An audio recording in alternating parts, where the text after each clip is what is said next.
తల్లిగా నీవే నా తండ్రిగా. పైసలున్న నాడు వద్దన్న 10 మంది చుట్టాలంతా మన చుట్టూతే ఉంటారు.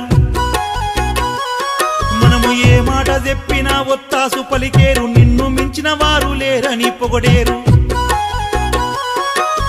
ఎంత ఖర్చు పెడితే ఎంత మర్యాదలు, సోకులెన్ని చేస్తే పెరిగేను విలువలు.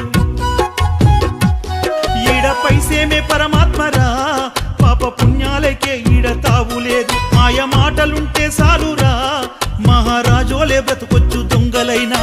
మంచి చెడ్డ నీతి గీతి పాపం పుణ్యం సిగ్గు లజ్జ ఏమీ లేవయ్యో, ఇది కలికాలమయ్యా, ఇది మీ సృష్టేనయ్యో, మా తప్పే లేదయ్యా. నాకున్న బాధలు ఎవరికి చెప్పా, నాకున్న